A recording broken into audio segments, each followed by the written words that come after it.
Okay, so simulan natin ulit yung development or ng HTML. Okay, so anyway, magandang araw ulit sa inyong lahat. Okay, so create ako ng HTML page. Okay, so ito yung new file. So I'm gonna create a new page.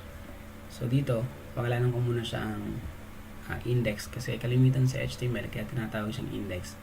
Kung papansin nyo, minsan default, index, home, yun lang yung kalimitang tinatawag o unang ginagawa. Kasi bakit?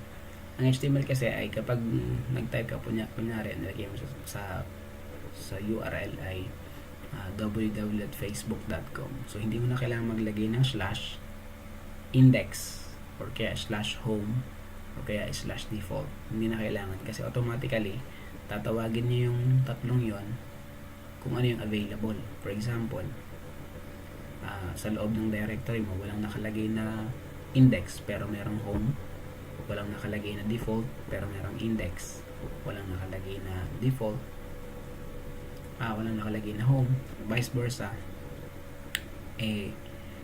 tatawagin yun kung alin yung available dun. Okay, so kaya kalimitan ang ginagawa dyan is yung una muna yung index.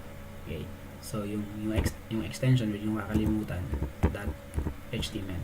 Okay, so pwedeng .html lang pero mas maganda kung kompleto kasi yun talaga yung tamang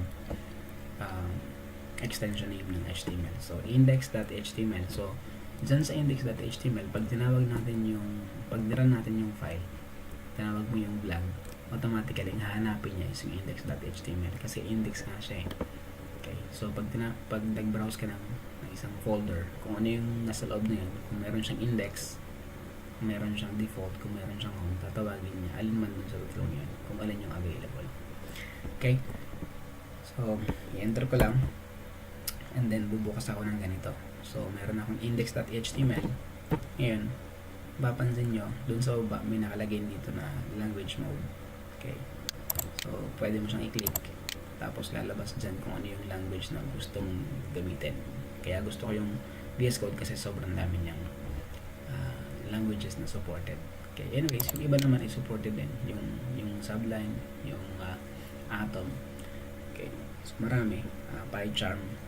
Anyways, ang PyCharm naman kasi sa Python.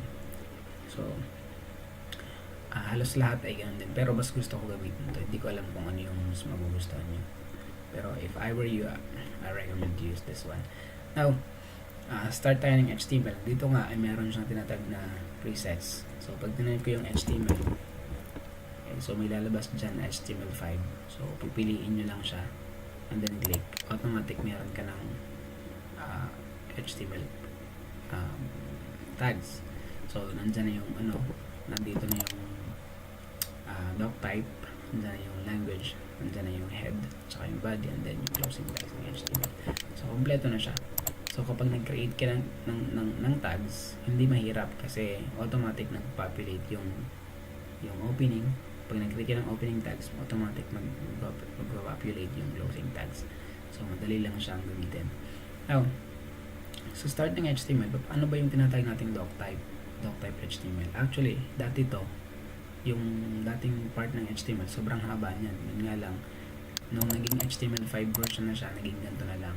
So, equivalent ng doc type HTML na ganito kaliit, ganito kaiksi, I should say, ay equivalent yan dun sa HTML5 version. Okay, so, bakit merong ganito? So, merong ganyan dahil ang HTML, ang pages kasi, ang browser, para malaman niya na yung page na tinatawag niya ay isang HTML page na pag na-render niya ay in a form of HTML markup. Okay? Now, sunod is that meron tayong head, okay, and then meron tayong body, and then yung closing text. Now, then sa loob ng head, meron tayong meta, okay, yung mga tinatawag na metadata. Okay, so yun yung dyan sa loob ng head na yan, dyan lalagay yung pagkakakilanlan ng isang page. Okay, so pag nag-submit kasi tayo sa server, meron tinatawag dyan header file. So dapat malalaman ng server kung ano yung type ng header file na yun. So nandyan nakalagay, pwede mo ilagay dyan sa meta yung name ng author, name ng descriptions, mga whatsoever, basta lahat ng descriptions pwede mo ilagay dyan. And then kasama dyan is yung title. So yung title unang-una is nakalagay dyan is document. Okay?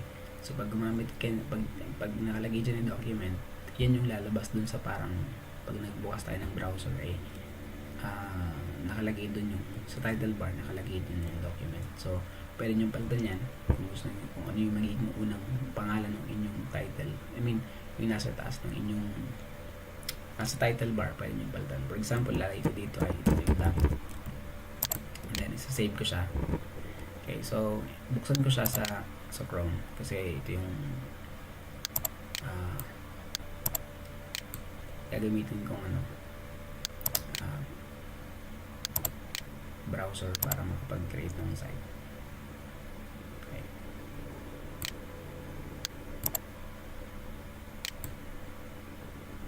Hirap i-drag. Okay. So, buksan ko siya. So, ang gagamitin ko lang ay pwede kong i-reveal ko lang siya dun sa Explorer para makita natin kung nasaan. And then, double click ko lang para mabukas. Ngayon, meron tayo sa gilid. Ito na, ang pangalan niya ay vlog. Yun yung nasa taas na title. So, pwede nyo palitan yan kung ano yung gusto yung pangalan dito. So, kunyari, nakalagay dyan ito. Siyempre, index yan. So, pwede nyo palitan siya. Okay, so, then pwede nyo i-save lang. Kung meron changes na mangyayari, gagawin nyo, i-save lang sa save. So, kaya nga ang tawag dyan yung static pages kasi kung anong gagawin mo dun sa code, lalabas siya dito. Kaya tinatawag siyang YCWig kasi what you see is what you get. Now,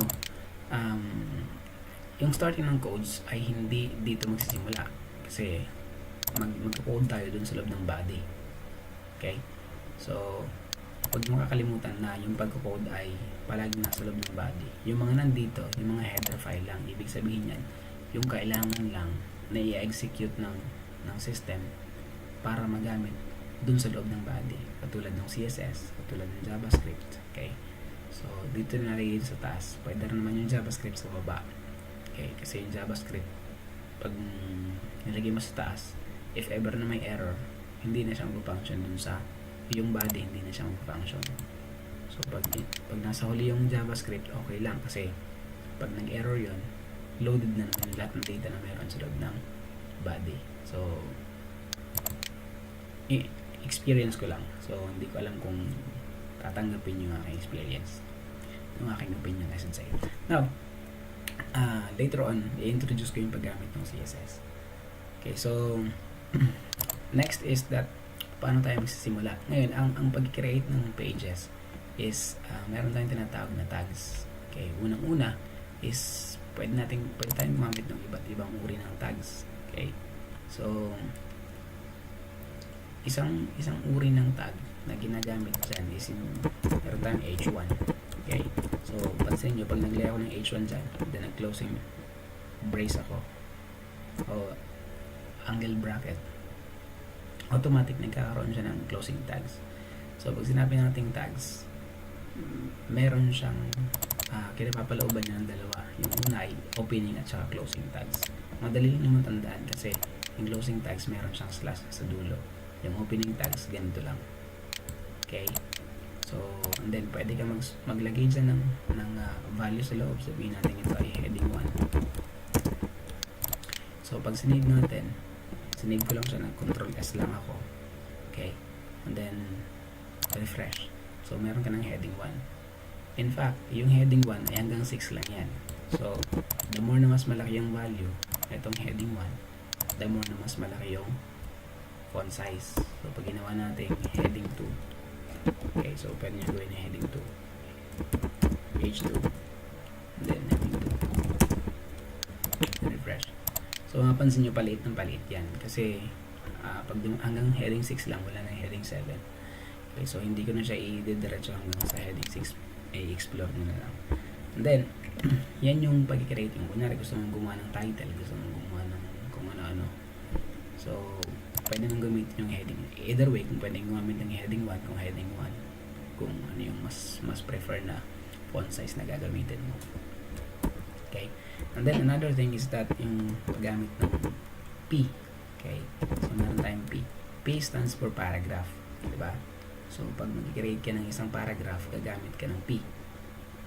Okay, so yung iba, yung mga advanced, hindi na gaano gumagamit ng paragraph. Kasi ang paragraph meron siyang, hindi, bukod sa pag nag-create ka ng nag-create ka ng content sa loob, automatic meron siyang may padding na siya. Later on, may explain ko yung padding kung ano yung sabihin. So, sa paragraph, so let's say sabihin natin ito ay, this is my paragraph. Okay. So, pag sinave natin and then refresh ulit, Control S lang yung save. So, ito na yung paragraph. So, pag dinalawa ko siya, ito yung nagiging output niya. Second paragraph na to. So, ganito yung itsura. Nasabi ko na meron siyang space in between. Now, kung yan ay puro ganito lang, let's say, this is another paragraph. Okay. And then, dodoblehin ko lang siya. Paste ko lang. Yun yung pagkakaiba nila. Okay. So, pag sinave ko siya, nag-refresh ako, magkasunod lang silang dalawa. Yung paragraph, nag-create siya ng panibagong entry. Pero ito, magkakasunod lang sila. Kahit damihan mo yan, pag sinave mo ulit, yung output niya ay ganun. Hindi siya mag-create ng break. Okay? So, paano siya mag-create ng break? Ang gagawin nyo ay mag-BR kayo sa dulo. So, pwede kayo mag-BR, and then slash, forward slash, and then closing nung angle bracket. Ito pwede nyo i-paste dun sa magkabilang dulo para makuha nyo yung result na gusto nyo na meron siyang entry pababa. Pero magkaiba sila at saka yung paragraph. Kasi ito, hindi siya nag-create ng, ito kasi ay 1.5 I guess. Itong part na to. Itong isa ay hindi ako nagkakamali kung 1 lang siya or 0.75 yung space. Yung vertical space niya. So, ito, magkaiba to kasi yun nga yung pag-set ng paragraph. Ito naman isa ay wala naman siyang nakalagay na paragraph. So, kumbaga mas okay kung gagamit kayo ng paragraph kasi mas napo-format ng ayos. Okay. Pero kung ganito, pwede rin, kaso nga lang gagamit na kayo ng CSS para ma-format din ng ayos yung elements sa loob. Okay. Maganda rin pag mayroong paragraph kasi pwede mong tulad dun, pwede mong i-filter yung bawat elements na meron dyan. Okay. So, next thing is i-discuss ko naman is about attributes. So, paano yung flow ng attributes, ano mga ibig sabihin ng attributes, paano nag-create ng attributes sa isang HTML pages. Okay, see you in the next video and huwag kakalimutan mag-subscribe.